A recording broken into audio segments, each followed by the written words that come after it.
Hola, ¿qué tal? Buenas tardes a todos. Bienvenidos al webinar Cómo crear modelos en Python para predecir la fuga de clientes, impartido por Marcos Vega, que ya le tenemos ahí, quien nos va a enseñar, buenas tardes, nos va a enseñar un ejemplo de modelo y caso de uso para predecir y evitar la fuga de clientes. Os recuerdo que podéis formular las preguntas que os vayan surgiendo en el apartado de preguntas a la izquierda de vuestras pantallas y, bueno, Marcos os responderá al finalizar la charla.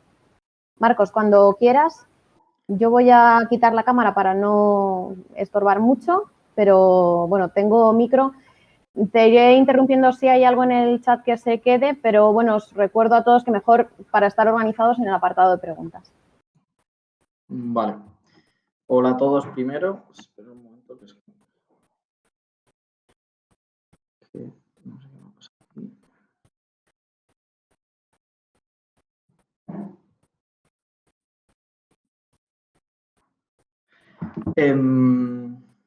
¿Qué tal? Bueno, buenas tardes a todos.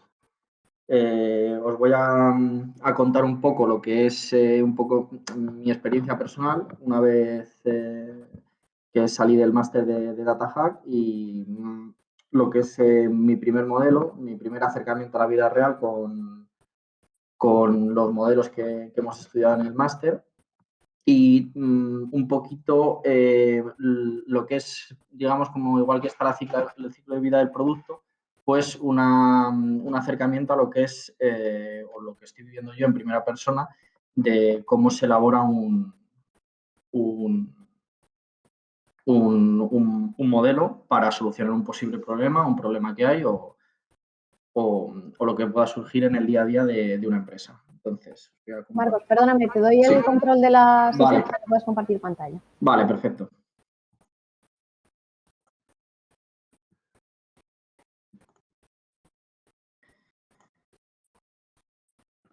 Ahí se ve ya. Vale, genial. Bueno, pues como os iba contando, yo soy Marcos Vega, yo estudié Económicas en la Universidad Autónoma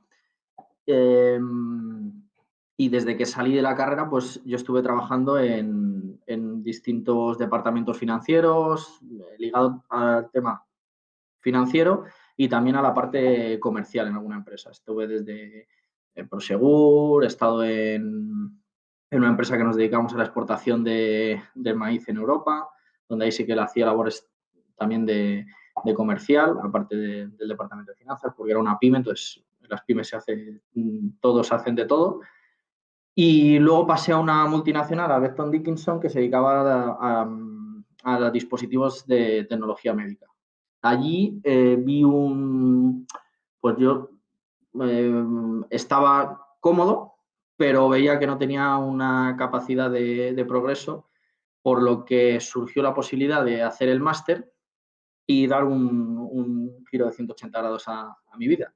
Y hice el máster y ahora aquí estoy en los servicios financieros de Carrefour, trabajando como Data Scientist y os voy a contar lo que he vivido yo en mi primer modelo que he realizado con Carrefour. Este es un modelo, como el título viene, es para predecir la fuga de clientes. Nosotros tenemos clientes que utilizan nuestras tarjetas de crédito, en su formato débito o crédito, en cualquiera de sus usos. Y en este caso es un modelo que, para anticiparse a la fuga de clientes, es decir, que nos dejen de usar la tarjeta de crédito en compras a crédito. Entonces, lo primero de todo es que hay una problemática, que es que surge cuando los clientes se te están fugando. Y pues ante eso hay dos opciones. Una, que el negocio te diga tenemos este problema, o tú, en este caso, este modelo se desarrolló por iniciativa propia del departamento, decir, oye, pues seguro que hay clientes que se están fugando, ¿por qué no hacemos un modelo para el departamento comercial que solucione este problema? Entonces, estos son los pasos que yo he resumido en lo que sería el ciclo de vida de los modelos según los hacemos ahí. Entonces, como os he dicho, surge el problema, o el negocio tiene unas necesidades, hay que juntarse con negocio, el que nos explique, en este caso hay que detallar cuál es el cliente fugado, las especificaciones, cualquier detalle que nos va a ayudar a la construcción del modelo. Una vez se tiene claro qué problema hay y cómo se quiere resolver, pues ya se empieza la extracción de datos, la limpieza, luego la modelización y nosotros una vez que sale, que tenemos el modelo, lo ponemos en producción para que mensualmente, esté en nuestro lake disponible para, para todas las unidades de negocio que lo quieran utilizar. Y luego, aparte, hacemos un seguimiento para que estadísticamente, un seguimiento estadístico para que el modelo, tener un control de que el modelo sigue prediciendo bien.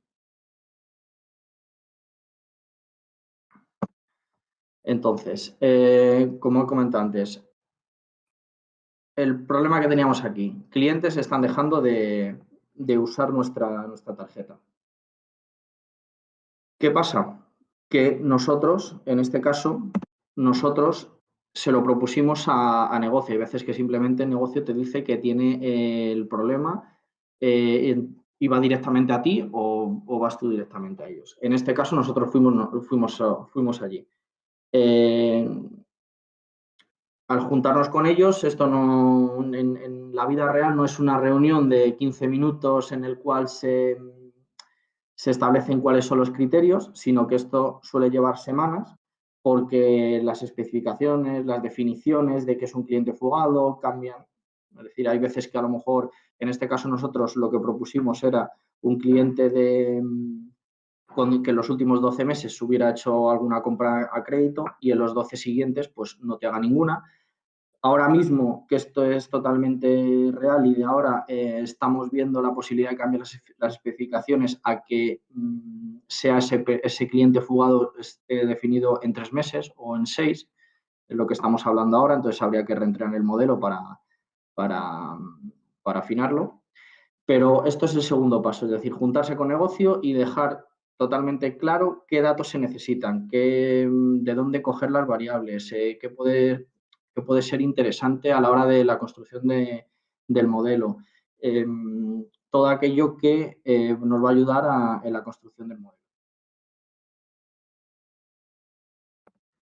Luego, una vez hemos tenido claro todo esto, nos ponemos con la extracción de los datos. Los datos nosotros lo tenemos en un lake, en Impala, es decir, mediante queries SQL, pues vamos con la extracción de los datos. Esta parte, yo, por ejemplo, me voy a pasar a una sesión mía del Workbench para que veáis un poco cómo es la extracción de los datos mediante una query, que la tengo aquí. Entonces, aquí lo que es el procesado, bueno, no sé si lo estáis viendo ahora, porque lo mismo al pasar de una pantalla a otra. Sí, se ve. ¿Se ve? Vale, perfecto. Pues lo que es la limpieza del dato, la imputación de variables que van a entrar en el modelo, aquí yo en la propia query me la voy haciendo. Es decir, por ponernos algún ejemplo, si el cliente no tiene hijos, pues que me lo marque como un -1. Son ejemplos de cómo se hace la imputación de variables y se va limpiando el dataset para luego poder trabajar en él. Entonces, esto es una query en la cual se van cogiendo absolutamente un montón de variables, tanto sociodemográficas como comportamiento del cliente con nuestra tarjeta, es decir, número de operaciones que hace, la actividad comercial, dónde gasta. Por ejemplo, aquí tenemos un indicador de la calidad del cliente, un RFM, que nos indica qué tipo de cliente es, si es muy bueno o muy malo. Es todas las variables que pueden ser interesantes para la creación de este modelo de fugas, pues se van metiendo hasta que luego esto nos lo va a ir bajando hasta que tenemos el dataset. Por ejemplo, en este caso empezaba en enero de 2018 y estas son algunas de las variables que van entrando en el dataset y por ejemplo, pues para que se hagáis una idea, eran pues 700 714.000 clientes para entrenar.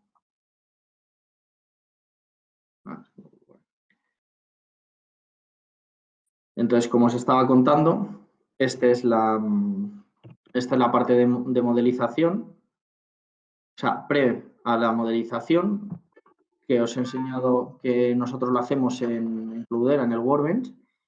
Primero extraíamos los datos, como os he dicho, y luego, una vez que están limpios, empezamos con la modelización.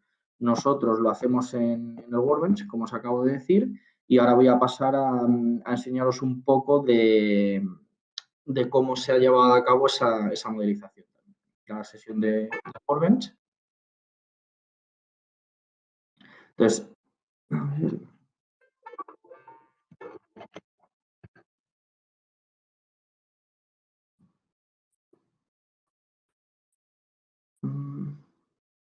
esta es una sesión bastante larga, entonces, bueno, aquí empieza. Entonces, lo primero de todo lo que hacemos, tenemos un include con todas las funciones que vamos a utilizar en la modelización, importar todas las librerías, imputamos funciones,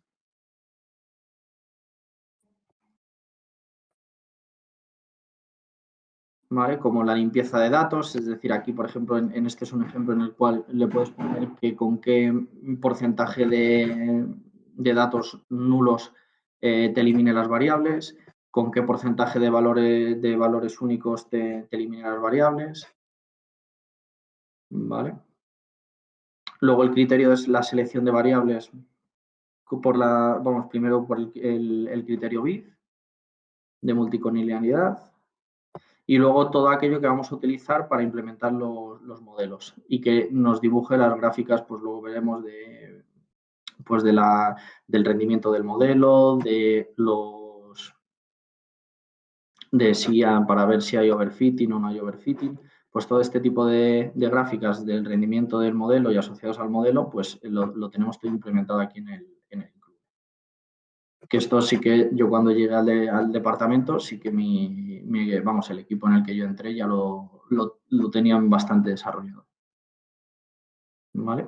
Entonces, ahora ya vamos a empezar a modelizar. Aquí hemos cargado el data frame con el que vamos a modelizar. Lo primero que hacemos, vemos eso a criterio personal, con qué porcentaje de datos vas a entrenar y vas a validar. En este caso yo hice con un 50% para entrenamiento y 50% para validación. Y para el tema del balanceo, como había bastante tasa de unos en mi dataset, pues no era necesario realizar ningún tipo de balanceo. Luego aquí vemos las variables que finalmente entran, ¿vale? Que el score fuera, en este caso, es mayor que el 0,5 y luego por el criterio de multicolinialidad, el criterio BIF. ¿Vale?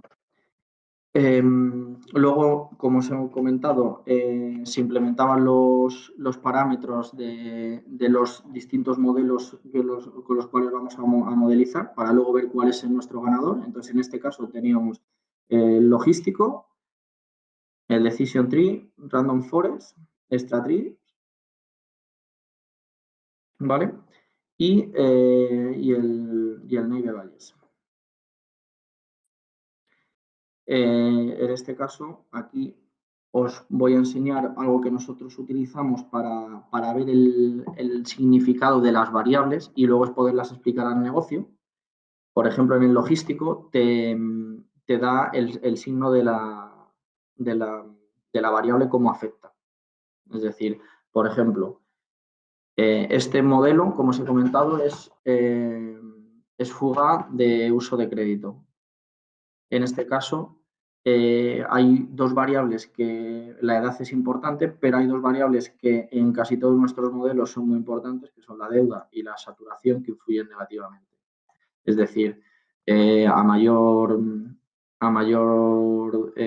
deuda y a mayor saturación son clientes que nos van a dejar de usar la tarjeta, en este caso.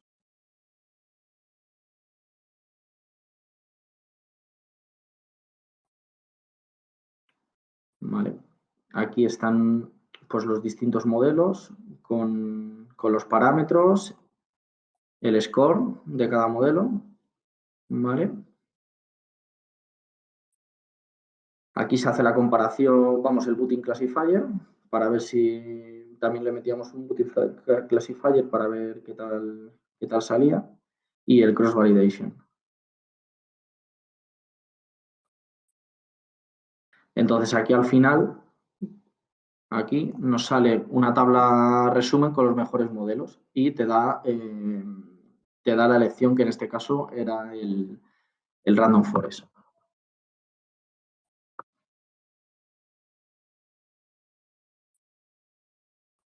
No sé si tenéis alguna duda, es que no, o queréis, De momento, ¿queréis preguntar algo? ¿Todo va bien? de momento parece que no está nada a nadie a la... Vale. Pues aquí hay algo, por la comparación que a nivel personal de lo visto en el máster o lo visto luego en la realidad, es que aquí pues tenemos lo que os comentaba antes, los hiperparámetros de los modelos, ¿vale? Entonces, ¿qué pasa? Que yo, por lo que he vivido a nivel personal, es decir, aquí tenemos una ROC dentro de lo que cabe bastante buena, y más para lo que es el mundo real de la empresa, 0,82, que, por así decirlo, podías haberte metido a modificar el número de hojas, el número de estimadores, el criterio, la profundidad del árbol. En teoría te puedes meter, pero lo que es en la vida real, con el tiempo que las cosas se quieren para ayer, que no hay tiempo para nada, el hecho de modificar teniendo un score de este calibre de 0,82 para subir a 0,83,1, pues como que no compensa o no se suele realizar, lo que yo he vivido a nivel personal.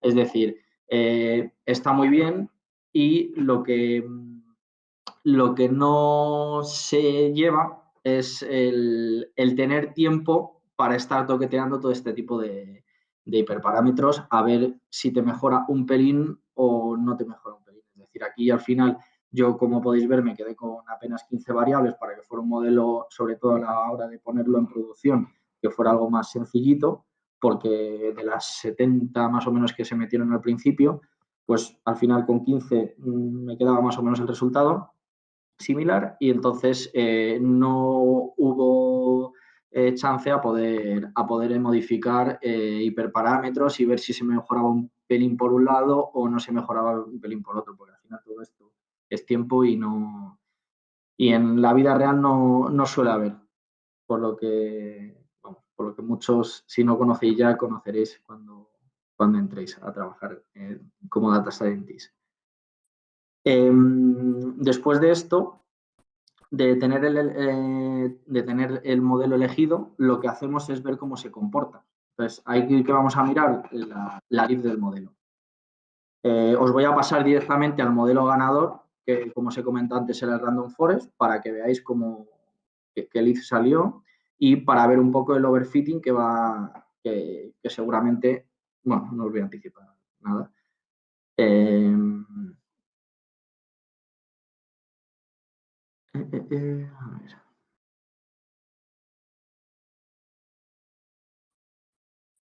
¿Qué me ha pasado? Marcos, mientras buscas, Sí. nos preguntan, hay un par de preguntas en el chat. Sara pregunta cómo evaluaste el modelo. Perdón, a ver, que lo miro. Ah, pues mira, bueno, si quieres, hay ahí en el apartado de preguntas y también en el chat hay algunas preguntas. Sí, claro, es supervisado. Y luego, a partir de qué ROC se puede considerar aceptable el modelo, yo, bajo mi punto de vista, yo no te voy a decir un porcentaje de ROC a la cual digas, a ver, si es un 50%, está claro que no es bueno. Yo ahora mismo, a nivel personal, estoy con uno de captación de clientes, pero no es con los datos que estoy trabajando ahora mismo, que son bastante malos, porque la información es muy limitada y las variables ahora mismo no me aportan casi nada. Estoy trabajando con uno con un 0,65, este era un 0,82, que este es muy bueno, para lo que es la vida real es muy bueno. Estoy trabajando con un 0,64 y luego la LID está en un 2,2.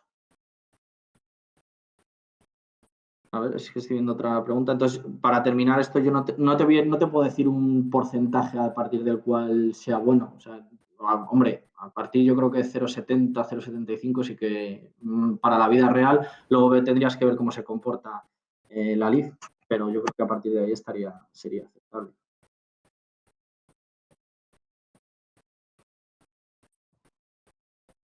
Si estás leyendo la siguiente pregunta, Sí.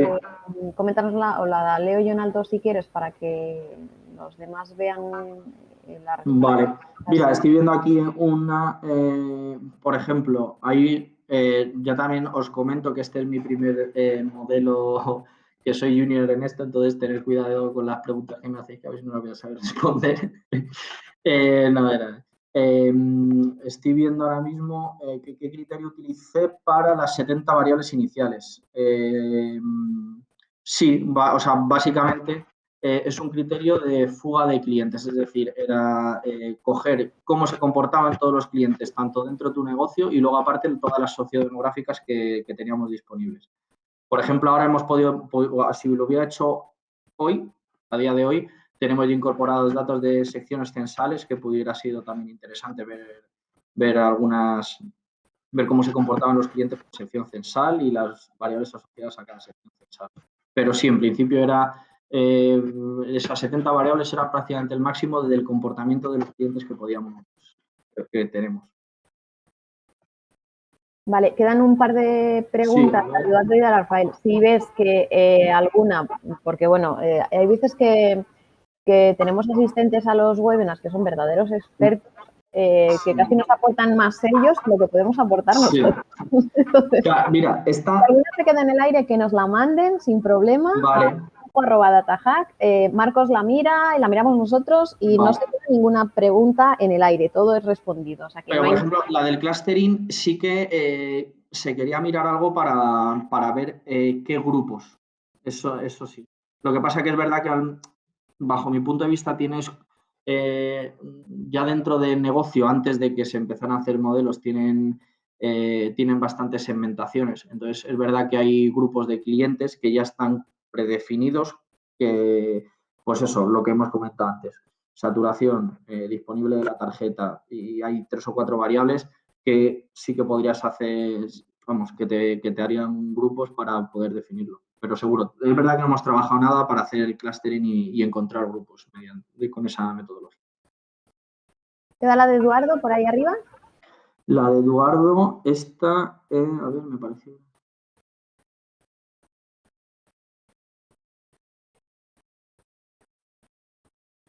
O sea, son los coeficientes que le explicamos a negocios para explicarles cómo afecta a la hora de ser un 1 o un 0, es decir, si va a ser en este caso fugado o no. Simplemente es darle la interpretación del coeficiente, la interpretación del coeficiente y de esa variable.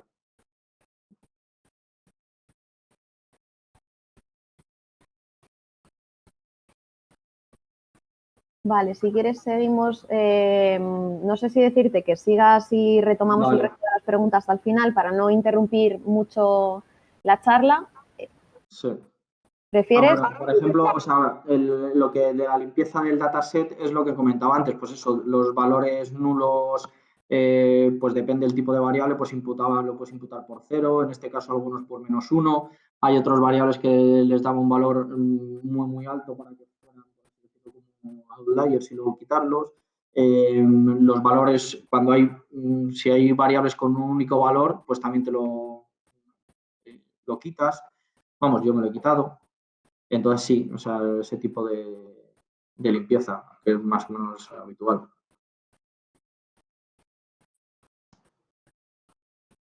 Y luego, ¿qué opciones debes de elegir algoritmos de tipo Deep Learning?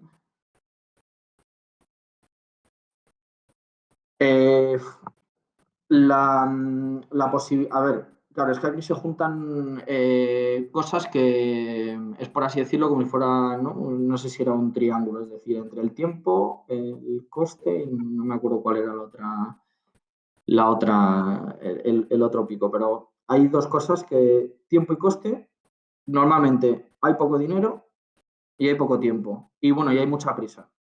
Entonces, es complicado. Es decir, si tú entras en un sitio en el cual tengas la capacidad para estar ensayando, probando, pues es lo mejor que puedes hacer. Es decir, para desarrollar un modelo. Si no, pues nosotros al final, como os he comentado, tenemos la implementación de normalmente estos modelos, que generalmente el Random Forest al final es el que mejor resultado da, y para adelante. Es más o menos como solemos trabajar. ¿Vale? Entonces, continúo por donde iba, si os parece. Esta es cómo me quedó la lead del modelo del Random Forest. Es decir, un 3,11 en el primer decil, no está mal, no es de las mejores que tenemos, pero bueno, no está mal. ¿Vale? Es decir, dentro del primer decil encuentras 3,9 veces más que si lo hicieras de una manera aleatoria. No está mal el modelo.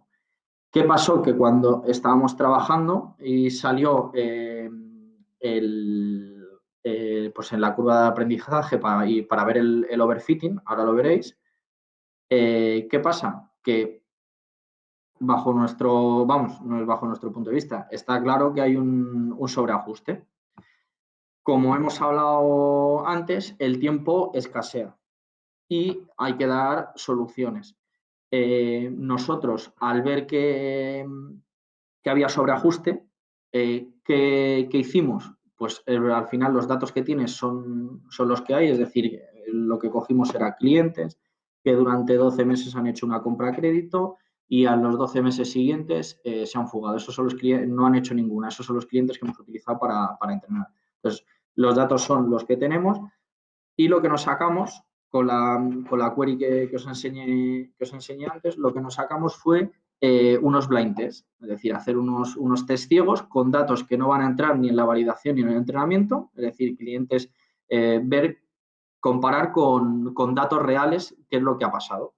Entonces, ahora os voy a enseñar por qué nosotros decidimos tirar para adelante con este modelo, aunque tenía sobreajuste, porque en los blind tests que hicimos, pues, por ejemplo, en el blind test que dimos, pues tenía en este caso una mejora del 3%, para que veáis cómo quedó. ¿Vale? Este es el primer blind test que hicimos. Es verdad que este es con el logístico, pero para que veáis en el Random Forest, que fue el ganador, pues antes teníamos un 3,11 y en el blind test, es decir, con datos que no han entrado en absoluto para la construcción del modelo, de 3,11 pasa a 3,14. Es decir, no es que haya mejorado sustancialmente, pero lo que no ha hecho ha sido empeorar. Es decir, estos clientes los hubiera detectado bastante bien. Ahora os voy a enseñar otro blind test.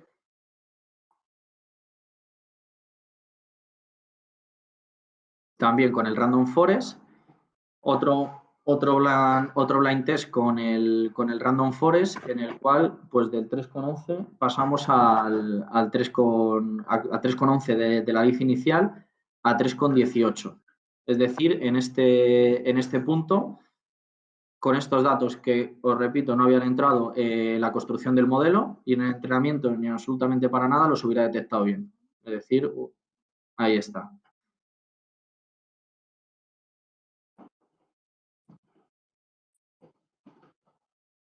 Y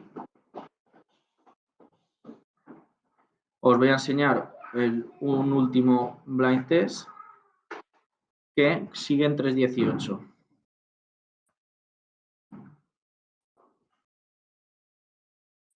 No sé si hay alguna pregunta al respecto de si hay curiosidad por ver por qué se hacen blind test. o no, o si quieren saber algo más de esto. ¿Tienes alguna pregunta en el apartado de preguntas? Vale, sí. ¿Alguna pendiente en el chat? Sí, pone a partir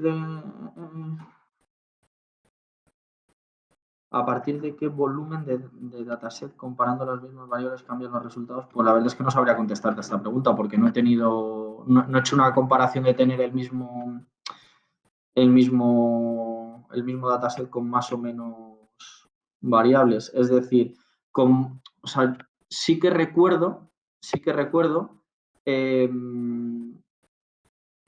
que el hecho de, no el volumen del dataset, sino cambiar de variables de las 70 con que se inició, que luego pasaron por el criterio de bit, creo que no recordar, como unas 40 y pico, luego a quedarme en 15 apenas hubo variación en el resultado y quedaba más sencillito de tratar para la puesta en producción. Y plantearme a probar con TensorFlow, que era eso similar, la verdad es que no. Es decir, es que esto es, al final es tú el modelo, cuanto antes mejor lo tengas. Es decir, yo estoy contigo de que sería interesante tener todo el tiempo del mundo para probar y eso, distintas alternativas, pero a la hora de la verdad es cuanto antes lo tengas mejor. Y luego aparte que hay más gente, más compañeros que están haciendo otros modelos, el equipo de Data Engineer, que son a los que se les pasamos la documentación, como luego veréis que para que se suba a producción, pues es también limitado. Entonces, más o menos que esto es como, por así decirlo, lo podrías hacer un símil como no una churrería, que hagas modelos como churros, pero en cuanto haya un problema y te piden un modelo, eso cuanto antes lo tengas, mejor. Y si el hecho de retrasar, en este caso, a lo mejor un modelo, de retrasarlo, de ponerlo en producción y empezar a usarlo, que esa es otra cosa, es decir, tú puedes hacer modelo y luego ya el negocio lo utilice, ¿no? Eso es distinto. Pero si el modelo es bueno y no se utiliza, no sé yo hasta qué punto el hecho de tener un delay de 1 o 2 o 3 meses por probar un poco que te mejore un pelín, si de verdad lo vas a poner en práctica y usar ese modelo, a ver el retorno, el coste en función del retorno que luego pueda tener, no sé si te puede llevar a compensar o no.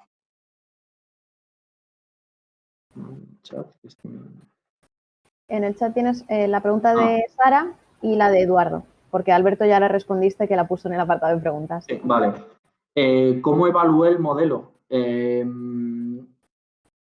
No entiendo bien, o sea, la pregunta no la entiendo bien. Es decir, al final nosotros en el framework que tenemos para el modelo, como os he enseñado, evalúa entre los 5 tipos distintos y te dice cuál es el modelo ganador. Por ejemplo, os voy a poner un caso. Para el tema en muchas financieras, para el tema de una emisión de tarjeta, por un random forest no lo puedes implementar por temas de auditoría. Es decir, al final tendría que ser un logístico para hacer el seguimiento de cómo entra una variable, cómo afecta y tenerlo claro para poder auditarlo en caso de que se necesitase una auditoría por parte de las autoridades. Vale. Eduardo queda por responder, que además nos la ha puesto en el apartado de preguntas también, para que esté. A ver. Eduardo. Es la misma pregunta.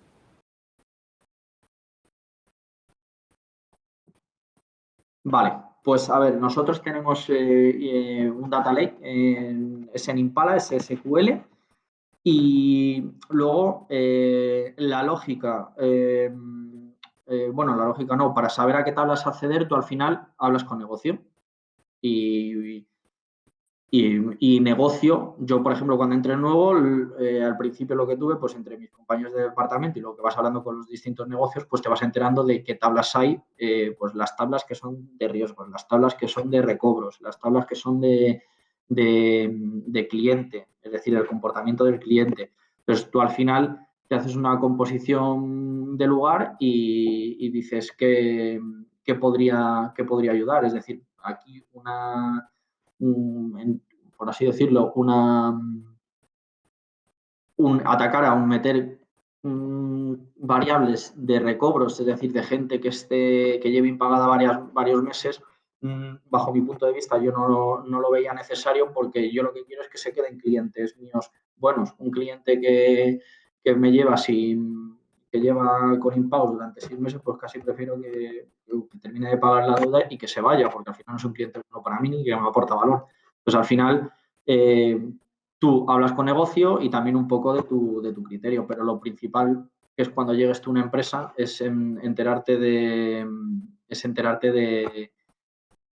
cómo funciona un poco el negocio para tener eso ganado cuando tengas que hacer un modelo para cualquier problema que surja. Vale. La reubico ahí en preguntas para que quedase ordenada, que le agradecemos mucho. Puedes seguir si quieres, Marcos. Vale. El motivo de crear un data lake está relacionado con... Pues ahora mismo en el data lake lo que tenemos creados son datos que afectan a cada línea de negocio. Si pudiera ser suficiente un data warehouse, pues la verdad es que no lo sé. También hay proyectos que tienen que ver con real time y para hacer procesos que se lleven a cabo con real time. Yo no sé si es mejor, yo creo que es mejor tener ya un lake. Pero en este caso nosotros, o sea, yo desde mi posición, yo lo único que hago es beneficiarme del lake, de las bases de datos que tenemos. Yo no intervengo en cómo lo han montado ni en si debería ser un mejor o peor. Es decir, yo soy consumidor del dato. ¿Vale? Bueno, esta parte era eso, que para resumir, que el modelo tenía sobreajuste, pero como en la realidad con los blind tests se comportaba bastante bien, pues decidimos salir adelante y ponerlo en producción. Ese es el siguiente paso, que es el de la puesta en producción, que nosotros tenemos un equipo de Data Engineer que se encarga de la puesta en producción. Nosotros lo único que tenemos que hacer es pasarle una serie de documentos, que son los que aquí muestro, donde hay, por ejemplo, en Model estaría el pickle del Model, que se le va a pasar a los datos. En la parte de init estaría la tabla que se va a generar, cada vez que se ejecute mensualmente de manera automática el modelo. Es decir, al final, nosotros aquí lo que hacemos es tener unas tablas mensuales que te muestran el percentil, o sea, el cliente, el percentil y la probabilidad de cada cliente para cada mes que se ejecuta el modelo. Es decir, este modelo todos los meses se ejecuta y saca para todos los clientes que cumplan la condición de que han hecho alguna compra a crédito en el último año, se les pasa y que evidentemente no están en recobros y demás condiciones que son de negocio, se les pasa el modelo y el modelo les puntúa y les da una probabilidad y les asocia un percentil también.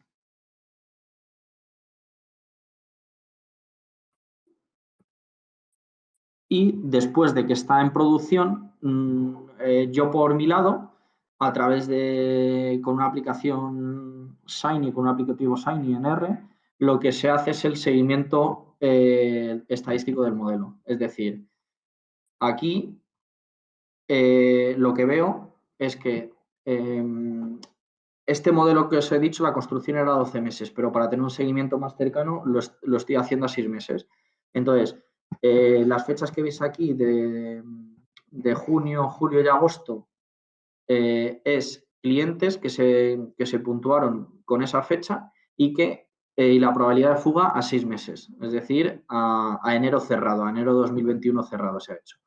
Entonces, aquí lo que podemos ver que el modelo se va manteniendo estadísticamente.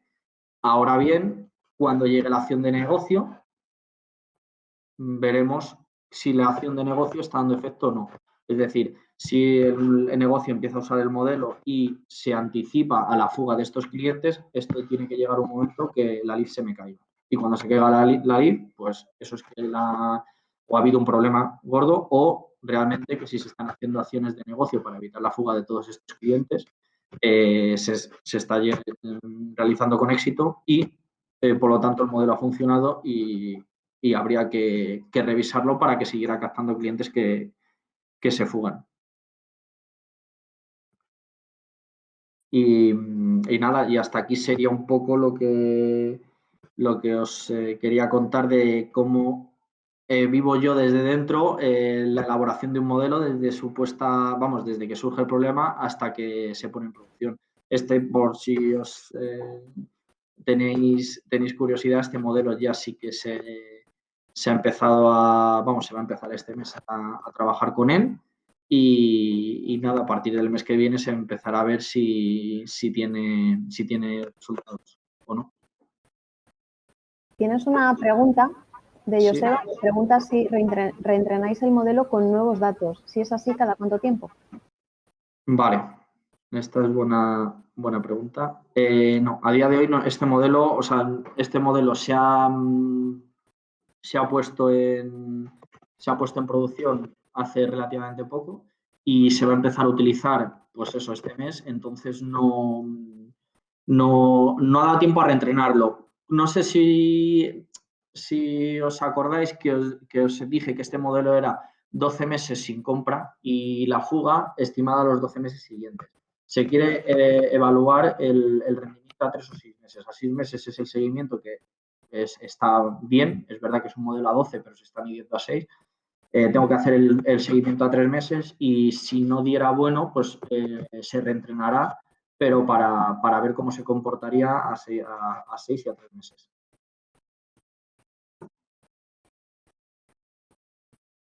Vale, yo creo que de momento no surgen más preguntas. Con esto podemos terminar. Sí. Voy a lanzar una encuesta muy cortita, 3 preguntas para que nos ayuden. Puedes dejar de compartir pantalla si... Vale. Ya. Bueno, pues primero de todo deciros que muchas gracias por la atención, que la verdad es que estaba un poco nervioso porque es la primera vez que hago yo un webinar y que me expreso delante de tanta gente, pero bueno, espero que haya más. Habrá más. No te preocupes. Voy a coger el control que se me vea a mí ya. Bueno, voy a compartir una encuesta muy rápida que nos va a ayudar a hacer otros talleres, otros webinars como el de Marcos. Son 3 preguntas muy rápidas. Mientras tanto, mientras las respondéis, os voy a contar un poco los webinars que tenemos y los eventos de las próximas semanas. El día 2 de marzo a las 6:30 tenemos un taller gratuito de 2 horas sobre la creación de mapas en R. Será un taller práctico que va a dar nuestro profesor Miguel García Mena. Es un crack en R, no os lo podéis perder. Además es una clase gratuita con recursos, os compartirá enlaces para que vayáis haciendo los ejercicios a la vez que él. Además, el día 8 de marzo, DataHack organiza una mesa redonda de expertas en el ámbito de los datos, como Macarena Esteve de Deloitte, Elena Gil de Telefónica y Emilia Gómez de la Universidad Pompeu Fabra, que charlarán moderadas por Lourdes Hernández, que es nuestra CEO de DataHack, sobre las últimas tendencias del sector, avances, proyectos punteros que están desarrollando todas en estos momentos. Y bueno, ambos eventos os podéis apuntar en el apartado eventos de nuestra web. Muchísimas gracias a todos por asistir. Muchas gracias, Marcos, por explicarnos el proyecto en el que estás ahora. Gracias a vosotros por invitarme. No, gracias a ti, por favor. Espero que haya sido muy interesante para todos los asistentes también. Os mandaré ahora un email con el enlace al vídeo, pero de todas formas estará subido mañana en nuestro canal de YouTube. Y nada, muy buenas tardes a todos y os esperamos dentro de muy poquito en DataHack. Gracias, buenas tardes. Pues nada, muchas gracias. Hasta luego. Hasta luego.